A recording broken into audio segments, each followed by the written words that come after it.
May mga Disney princess pala ang Pilipinas? Oo, merong mga Disney princess sa Pinas, Mocha Uson. Pero wag kang mag-alala, ikaw pa rin ang fake news queen hanggang ngayon at wala pang nakakaagaw sa corona mo.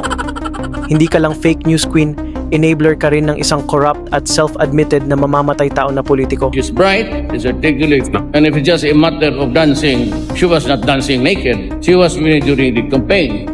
May isang beses ka ba humingi ng side namin? Senator, with all due respect, hindi Yes po or ako no? journalist. Pero ang tanong, Mocha, sino nga ba ang mas dangerous at mas salot?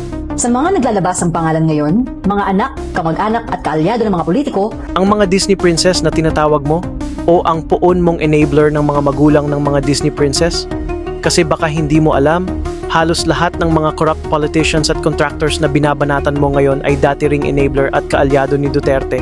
Kagaya mo, dumaan lahat sila kay Duterte. o para lamang ito sa ilang prinsesa at prinsipe ng politika? Ano sa tingin nyo? Si Zaldico, na dating Duterte crony, nagsimulang yumaman ng todo, kagaya ng mga diskaya, noong panahon ng poon mo.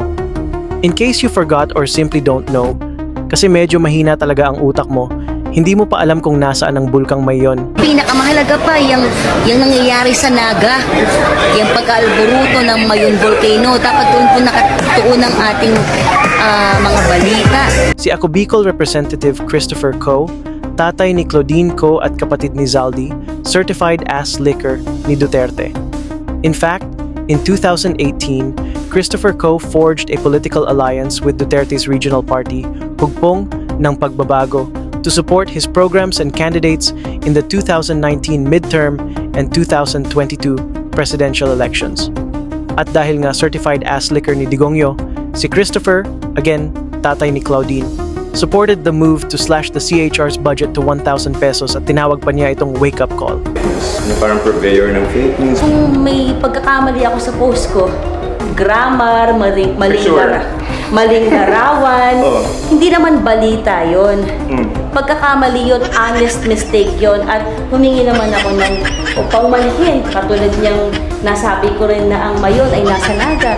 And again, in case you don't know, kasi nga boplax ka, the Hugpong ng Pagbabago was founded by Sara Duterte Carpio, daughter of former President Rodrigo Duterte. Yan ang sinuportahan ni Christopher Co na tatay ni Disney princess na si Claudine. Luxury cars, designer bags at sosyal na lifestyle. Kayo nang humusga. Ngayon, nasaan ka Mocha nung nagpapakasasa ang mga tinatawag mong corrupt na tatay ng mga Disney princess sa kaban ng bayan under the watch of your political idol Duterte? Wala. Nagpapakalat ka lang ng fake news. Kasi nga, isa ka lang talagang fake news queen. At real talk lang, mas madumi ka pa kaysa sa mga Disney princess or Nepo babies.